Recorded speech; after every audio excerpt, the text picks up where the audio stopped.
She called it an exaggeration. Daniel Marsh stood at the front of the Chandler Development boardroom on the 14th floor, his inspection report open on the table, 12 board members watching him with the particular patience of people who had already made up their minds. Elizabeth Chandler sat at the head of the table, and when he finished speaking, she looked at him the way executives look at contractors who have just tried to sell them something they didn't ask for. "Mr. Marsh," she said, "we appreciate the report, but this reads like a firm inflating risk to justify a longer engagement." Daniel closed the folder. Across the table, Richard Voss smiled just barely, just once. The drive back to Millvale took 22 minutes. Daniel knew because he watched the clock the whole way, the kind of mindless tracking a person does when their thoughts are somewhere they can't look at directly. He lived in a narrow house at the end of Chestnut Street, the kind of house that cost more to maintain than it was worth and held more than it looked like it could. He had bought it 4 years ago with money left from Claire's life insurance, and in the time since, it had become the kind of place where the living room was full of Emma's drawings, and the kitchen table was never completely clear, and the backyard smelled like cut grass in summer because Emma liked to watch him mow. Emma was 9. She had her mother's eyes and her father's stubbornness and a habit of asking questions that landed harder than she knew. She was at school when Daniel got home, so the house was quiet. He set his bag on the kitchen chair, put on coffee he didn't drink, and stood at the window over the sink, looking at the garage. The work was what it was.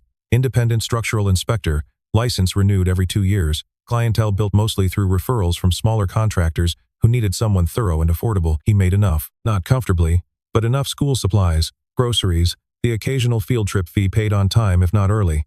He had structured the work around Emma's schedule by design. That part had never felt like a sacrifice. He did not think of himself as someone who had walked away from anything. He thought of himself as someone who had made a choice, and who was still living with it, and who was mostly at peace with the arithmetic of that. He had made other choices before the one about walking away, and some of them had cost more than this one, and he had survived all of them. That was the operating principle. The Chandler job had come through a referral from a subcontractor named Pete Gallagher, who had done concrete work on the Millpoint Tower project before Chandler Development took over the general contract. Pete had mentioned something wasn't sitting right with him, the rebar spacing on the lower floors, the way the pouring schedule had been compressed. He couldn't say more than that. He just wanted someone to look. Daniel had looked. He had spent 3 weeks looking, and what he found had taken him another 2 weeks to document properly, because he wanted to be certain before he said anything. The report was 112 pages. He had not padded it. Every figure in it was sourced. Every recommendation was benchmarked against federal code. Every risk assessment was grounded in observed data rather than projection. It was the most thorough document he had produced in 4 years of independent work, and it had been dismissed in 11 minutes. In the garage, behind 2 folding chairs and a box of Emma's outgrown winter coats, there was a plastic storage bin with a gray lid. He had not opened it in 14 months. Inside were the files from the work he had done before, project binders, technical correspondence, a printed copy of his federal engineering credentials, 2 patent certificates in a manila envelope. He thought about the bin now, standing at the kitchen window, and then he heard the school bus at the corner and let the thought go. The discomfort didn't leave. It just moved somewhere quieter, the way it always did. The call came on a Tuesday evening, while Daniel was helping Emma with a long division worksheet she deeply resented. "Take your time," he told her. "Don't skip the step." His phone buzzed on the counter. He glanced at it, a number with a Washington, D.C. area code he hadn't seen in 3 years. He silenced the screen, finished the problem with Emma, made sure she understood the method, and then stepped into the hallway. "Marcus," he said when he called back. "Daniel." Marcus Webb's voice was the same, careful, unhurried, the product of 22 years in federal infrastructure oversight. "I heard you took on the Chandler job." "I did, and they turned it down." Daniel didn't ask how he knew. The structural engineering world in western Pennsylvania was smaller than it looked. "They did." "I want to send you something," Marcus said. "Some background on Chandler Development's procurement history. There's a pattern in the capital expenditure filings over the last 3 years that I think you'll find relevant." "Marcus." Daniel leaned against the hallway wall. "I'm not going back. I'm not asking you to go back. I'm asking you to look at a document." There was a silence. Outside, a car moved slowly past the house, its headlights tracking across the hallway wall and then gone. "You could still be doing what you were built to do," Marcus said. "Not as pressure as fact." He said it the way you'd tell someone their coat was on inside out. "I'm doing something else now," Daniel said, "and it's fine." After he hung up, he stood in the hallway for a moment. Through the kitchen doorway he could hear Emma erasing something aggressively, the sound of the rubber working back and forth across the paper. He went back and sat down across from her. "You looked weird just now," she said without looking up. "I'm fine. You looked like you did when you found out the dishwasher was broken. Finish your homework." She did.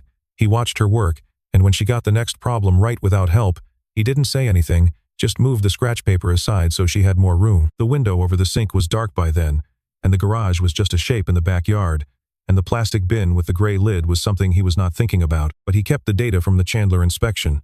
All of it, the raw measurements, the load calculations, the photographs of the lower column connections, the rebar spacing documentation that nobody had wanted. He backed it up to a drive and kept the drive in his desk drawer.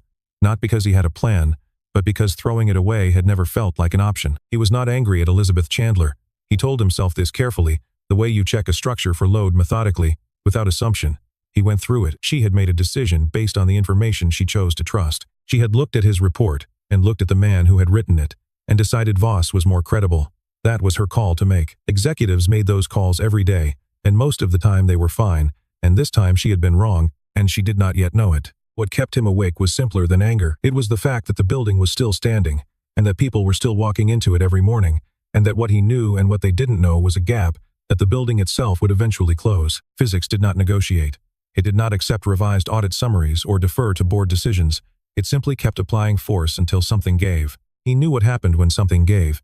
He had written 200 pages about it for the Army Corps of Engineers after a flood control failure in Kentucky in 2015. He did not want to write those pages again. The first sign appeared on a Thursday morning, 3 weeks after the board meeting. A maintenance worker at Millpoint Tower reported a hairline fracture along the east wall of the basement parking level. The report went to the facilities manager, who forwarded it to Chandler Development's project management team, where it landed on the desk of Grace Whitfield. Grace was 55, with short gray hair and the particular efficiency of someone who had managed construction projects for 3 decades and had learned to notice things that other people filed away. She looked at the photograph attached to the report. The fracture ran diagonally from a seam in the concrete block down toward the floor drain and did not immediately forward it. She printed it instead, wrote the date in the corner, and put it in the second drawer of her desk. 2 floors up, Elizabeth Chandler received a 1-paragraph summary from the facilities team, which described the fracture as cosmetic and attributed it to standard settlement in the building's second year of occupancy. The summary had been drafted by Richard Voss's office. Liz read it at 7:45 in the morning, before her first call of the day, while standing at her desk with a coffee she hadn't had time to sit down with. She read it once, flagged it for follow-up, and moved on. The day had 10 more items behind it. Voss appeared in her doorway at 8:15, as if he had known when she'd be free. "The Millpoint item," he said. "Completely routine. I've seen it a dozen times on buildings this age." "I didn't ask," Liz said. "I know. I just wanted you to have the context before you heard anything else." He smiled the practiced, even smile of a man who had spent decades being the most settled person in the room. "Buildings breathe." "It's nothing," she nodded. She didn't tell him she'd flagged it for follow-up, because she was already wondering if she'd been too cautious. And in Liz's experience, wondering whether you were too cautious was the beginning of being not cautious enough. That same morning, Daniel Marsh drove past Millpoint Tower on his way to a site inspection in the Strip District. He wasn't looking for anything. He just knew the building's face by now, the way you recognize a route you've driven too many times. 32 floors of curtain glass and exposed concrete. A corner site at Penn and 11th, the kind of design that photographed well and required regular attention to stay sound. He stopped at the light on Penn Avenue and looked up at the east facade. From this angle, in the low morning light, he could see the water staining on the foundation line a faint discoloration, darker at the base than it should be for a building barely 2 years old. He watched it for the duration of the red light. The light changed. He drove. The observation sat in the back of his mind all day, behind the inspection in the Strip District and Emma's after-school pickup and the invoice he needed to send before the end of the week. It was not dramatic. It was just a piece of data that didn't quite match what it should have been, filed somewhere below conscious thought, the way the body files the sound of a step that doesn't land right. He told himself it was nothing. He had told himself this before. The shareholders' meeting was on a Wednesday afternoon in a conference room on the 13th floor of Chandler Development's corporate headquarters, and it went exactly as well as Liz had expected, which was to say it did not go well. 3 of the 7 major investors asked about Millpoint Tower, not because they had heard anything specific, only because they tracked sentiment, and sentiment around the project had shifted in the past 2 weeks in ways that were difficult to name but easy to feel. One of them mentioned, almost in passing, that a competing firm's structural inspection had flagged concerns with similar tower-style construction in Cleveland. He said it the way people say things they want on the record without wanting to own them. Liz answered each question steadily. She did not say anything she didn't believe. She also did not say that she had thought about the inspection report she'd dismissed 3 weeks ago. Not constantly, but with the specific frequency of something that won't quite settle. The report lived at the edge of her attention the way a sound does when you're not sure you heard it correctly. She did not call Daniel Marsh. She was not sure what she would say. On Friday evening, she went to a neighborhood fundraiser for the Lawrenceville Community Garden, a quiet obligation, a small check, An hour of standing near a folding table of food she didn't eat. She was speaking with a city council member when she saw him. Daniel Marsh was across the room, holding a paper cup and listening to someone she didn't recognize. He wore a gray jacket that had been washed too many times, and he was not looking at her. She excused herself and crossed the room without deciding to. "Mr. Marsh," he turned. There was a brief adjustment in his expression. Not surprise, exactly, more like the moment before you respond to something you weren't expecting to have to respond to. "Miss Chandler, I didn't know you were involved with the garden project. My daughter's class did a planting day here in the fall," he said. "They invited the parents back." A pause. The noise of the room moved around them, voices, the scrape of folding chairs, someone at the door letting in a gust of October air. "How is your work going?" she asked. "Fine," he said. "Steady." He looked at her with the kind of directness that wasn't aggressive, just undecorated. "How's Millpoint?" "Everything is on schedule," she said. He nodded once, as if that were a complete answer to a different question. The gap between what was said and what was understood was brief and exact, and they both felt it, and neither of them named it. She stayed another 4 minutes. When she left, she did not look back, but she was aware, with a precision that had nothing to do with architecture, of where he was standing. The following Monday, Voss submitted a revised internal audit summary to the board. He had spent the weekend on it. 3 columns of figures had been shifted, not dramatically, just enough to move certain expenditure categories out of the range that would trigger a third-party review. It was the kind of adjustment that required knowing exactly which numbers mattered, and exactly how far they could move before they became conspicuous. Grace Whitfield was the only person at Chandler Development who both knew what to look for and was still looking. The evacuation happened on a Tuesday. A sensor on the 4th sublevel of Millpoint Tower's parking structure registered a load shift at 11:40 in the morning. The building's automated system, calibrated during the original commissioning phase, flagged the anomaly but did not trigger an alarm. The shift fell below the threshold that had been set at construction completion, a threshold that Daniel's report had specifically argued was set too low. A maintenance supervisor named Howard noticed a sound he later described as like the building clearing its throat. He made a judgment call and called the facilities manager, who called Chandler Development's emergency line, who called Voss, who was on a call with a lender and did not immediately pick up. 62 people were in the building. The evacuation took 11 minutes. No one was injured. By 2 in the afternoon, it was on the local news. By 4, it was on the wire. By 6, Chandler Development stock had dropped 9%. Liz was in the building when the alarm went out. She stood on Penn Avenue in the cold November air with 61 other people and watched the facade of Millpoint Tower and felt something that she would not have known how to describe out loud. Not panic, but a kind of interior stillness that comes when a thing you have been not quite thinking about arrives in physical form. The report. The fracture photograph in the facilities summary, the way Marsh had said, "How's Millpoint?" and waited. Voss reached her by phone at 3. "This is manageable," he said immediately. 11 minutes to evacuate 32 floors, she said. "The system performed exactly as designed, Richard." Her voice was flat. "Get me the original load threshold documentation, the commissioning records, everything. A beat. I'll have it to you by morning." "Tonight," she said. By 7, she ended the call. Across the street, a news van was setting up. A reporter she recognized from the business segment was speaking into a phone, one hand raised against the wind. Inside the Chandler Development offices, Grace Whitfield opened her second desk drawer and looked at the photograph she had printed 3 weeks ago, with the date written in the corner. Then she opened her laptop and began to type. The next morning, Liz confronted Voss in his office. She had the commissioning records, which he had provided with notable promptness. She also had 3 questions she had written down on a notepad the night before, because she had learned a long time ago that the questions you prepare at midnight are the ones that matter. He answered all 3. His answers were smooth, internally consistent, and told her almost nothing. When she left his office, she had the distinct sensation of having walked through a carefully decorated room and discovered, too late, that none of the walls were load-bearing. That evening, Daniel Marsh addressed an envelope. Inside was a 12-page technical summary, no letterhead, no signature documenting the load threshold discrepancy, cross-referenced against the original inspection data and the evacuation anomaly. He drove to the Chandler Development offices at 9:30 in the evening and placed it in the internal mail slot marked Grace Whitfield, Project Management. He drove home. Emma was asleep. He checked on her, stood in the doorway of her room for a moment, watching the rise and fall of her breathing in the dark, and then went back downstairs and sat at the kitchen table without turning on a light. He had mentioned the Chandler situation to no one. At school pickup that Friday, Emma had said, unprompted, "Dad, do you know a man named Mr. Voss?"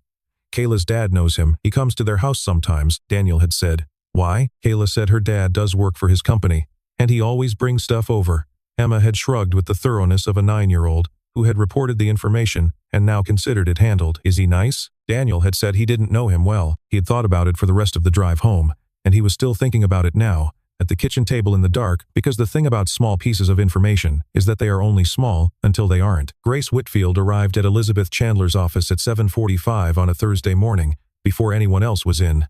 She knocked twice. "I need to show you something," Grace said, "and I need you to understand that I'm not doing this to hurt the company." She set a folder on Liz's desk.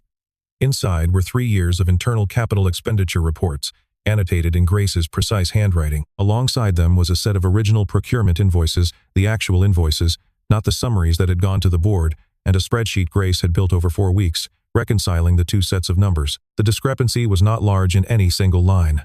Across 3 years, it came to $1,400,000, redirected through a vendor entity that, when Grace had traced the registration, turned out to share an address with a holding company connected to Richard Voss. The structural material substitutions, the compressed rebar spacing, the reduced-grade concrete pours, the load-bearing compromises Daniel's report had documented were where the money had come from. Liz did not speak for a long time after she finished reading. "Why now?" she finally asked. Grace looked at her hands. "Because of the evacuation.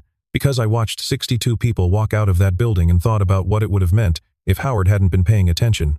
She paused, "And because someone sent me a technical summary last week that I think you should also read." She placed Daniel's envelope on the desk. Liz opened it. She read the 12 pages in 11 minutes, not because she was rushing, but because the document was written with the kind of compression that comes from someone who has done this for a very long time and knows exactly which words carry weight. The load calculations were airtight. The cross-references were precise.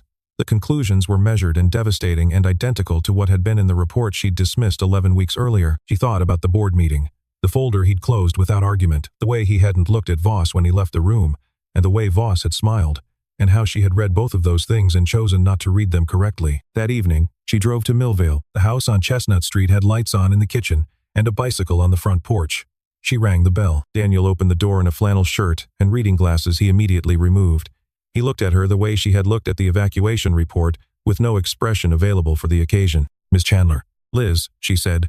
"I came to apologize." He stepped back from the door. She came inside. The kitchen smelled like something with tomatoes. The table had homework on it, and a half-finished glass of milk, and a set of colored pencils arranged with the unconscious order of a child who had recently been here and recently left. "My daughter just went to bed," he said. "I have coffee." "That's fine." They sat at the kitchen table. She told him what Grace had found. He listened without interrupting, his hands wrapped around his mug.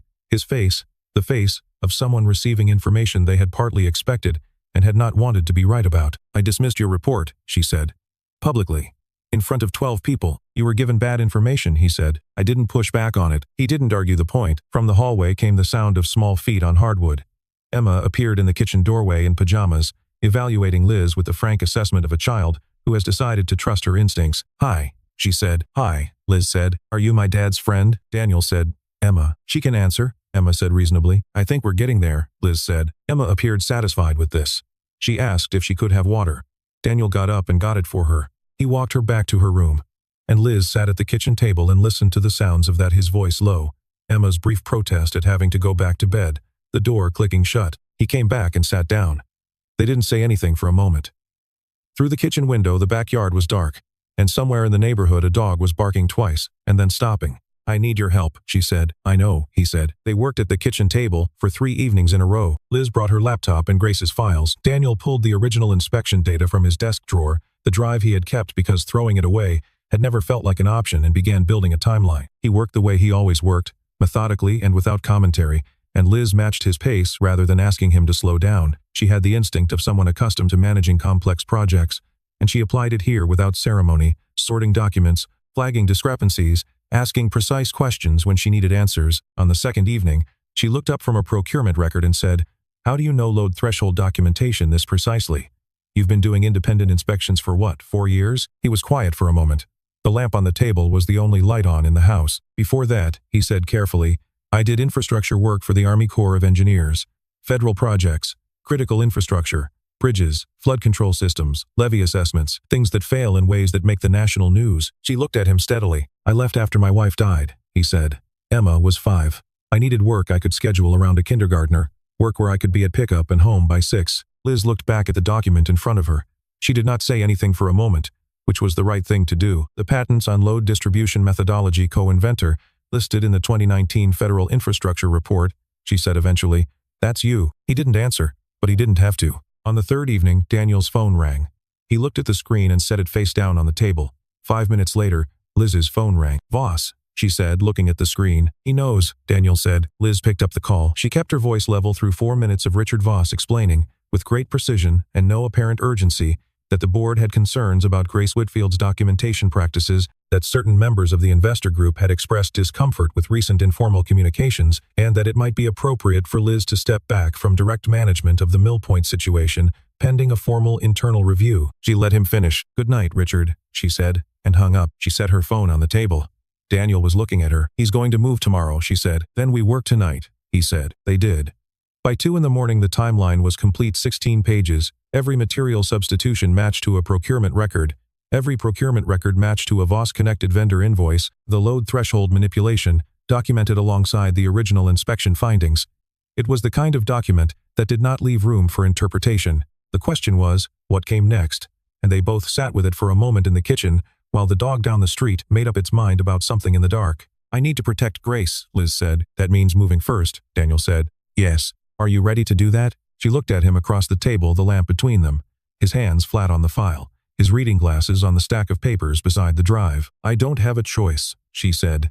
"And neither do you." He looked at her for a moment, and then he nodded once, and they went back to work. The structural failure at Millpoint Tower happened at 8:51 on a Monday morning. The east wall of the 4th parking sublevel shifted by approximately 2.5 inches along a 40-foot span.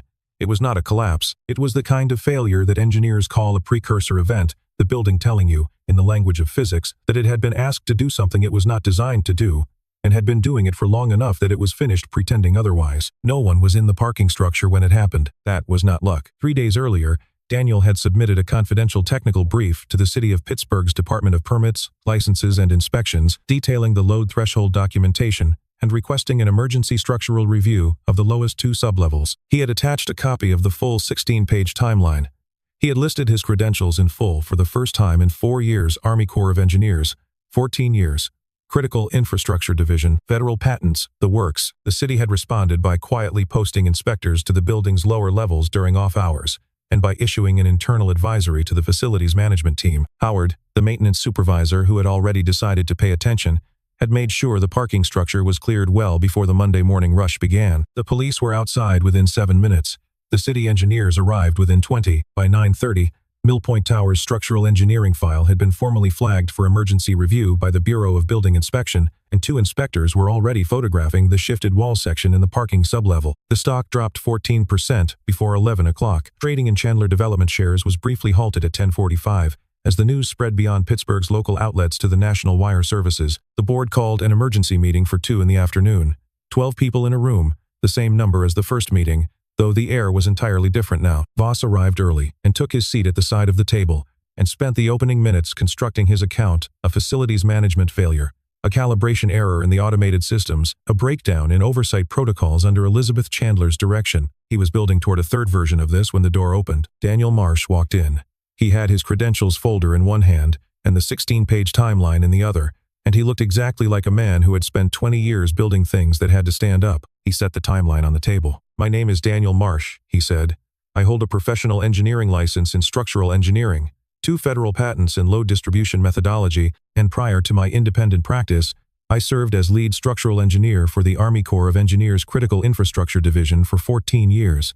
He looked at the board members, not at Voss. "I conducted the inspection of Millpoint Tower that this board declined to act on 11 weeks ago. I'd like to walk you through what I found and what has happened since." Voss said, "This is highly irregular." "Richard," said the board chair, a quiet man named Leonard Hatch, who had not spoken yet, "sit down." "Vossat." Daniel began to speak. He spoke for 31 minutes. He did not rush, and he did not editorialize, and the room was completely quiet.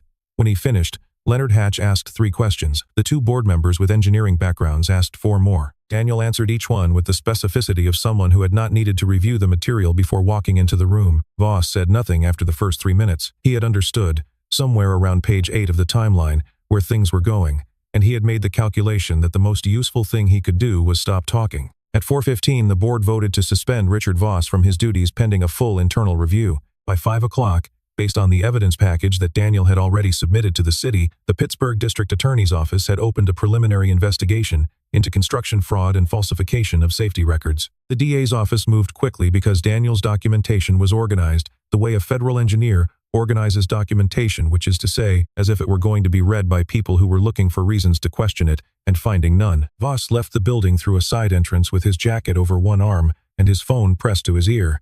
He did not look at Liz on the way out, and he did not look at Daniel. There was nothing left that would help, and he was smart enough to know it. Liz stood at the front of the hallway after the board had cleared and spoke to the staff and investors who had gathered there. She did not have notes. She said that the company had failed, and that the failure had started with a decision she had made 11 weeks ago in that same building, and that the most honest thing she could do now was name that clearly and then do the work of making it right. She acknowledged Daniel by name. She described what he had found and what he had tried to tell them, and what had happened to that information. She said it without softening, and the people listening were quiet in the particular way of people who are recalibrating. Daniel was near the back of the room.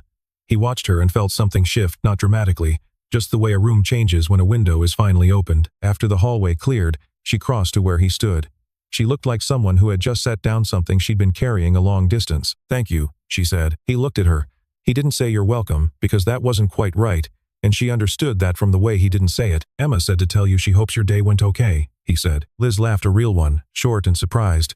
It changed her face entirely. He walked her to the elevator. They stood without speaking until it came, and when the doors closed he stood there a moment before turning for the stairs, and neither of them had said the things that were true but that didn't need saying yet. 5 weeks later, Chandler Development began its restructuring, under a new chief operating officer appointed by the board. The Millpoint Tower project was placed under independent structural monitoring, with quarterly city inspections mandated by formal agreement with the DA's office. Richard Voss had retained a criminal defense attorney and was not speaking publicly about anything. Daniel received a formal letter from Chandler Development's general counsel in the third week of December, offering him a contract as independent structural safety consultant for the company's active portfolio. The rate was generous.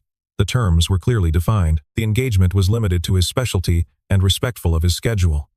The letter was countersigned by Elizabeth Chandler. He read it at the kitchen table on a Saturday morning, while Emma ate cereal, and explained to him, in considerable detail, the plot of a book she was reading about a girl who discovers her elderly neighbor is training carrier pigeons for long-distance racing. "Would you even want a carrier pigeon?" she said. "I'd want to know what it was carrying," he said. "Dad, that's not the point." He signed the letter. Emma knew about Liz the way children know things, through accumulation of small evidence rather than announcement. Liz had been to the house twice more in November, once to go through remaining documents, and once for nothing Daniel could precisely name, though they had ended up talking at the kitchen table for 2 hours after the documents were long since handled. Emma had been awake for the second visit. She had shown Liz her book collection, with the focused enthusiasm of someone presenting evidence in a case she had already decided to win. On a Saturday in mid-December, Liz came for dinner. It was not planned as an occasion. Daniel had made pasta with a sauce that used canned tomatoes and more garlic than was probably necessary, and Emma had decided, unilaterally and without consultation, that the table should have the candles from the cabinet above the refrigerator.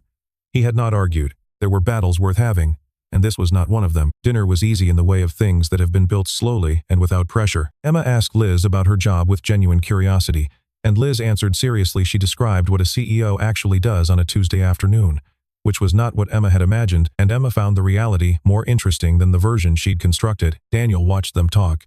He got up to pour water, and when he sat back down, Liz caught his eye across the table for a moment, not saying anything, just looking, the candle light between them moving gently when someone reached across the table. After dinner, Emma fell asleep on the couch before her bedtime, which Daniel had begun to suspect was not entirely accidental. He carried her to her room and pulled the blanket up, and when he came back down the stairs, Liz was standing at the back door, looking out at the yard through the glass. He stood beside her.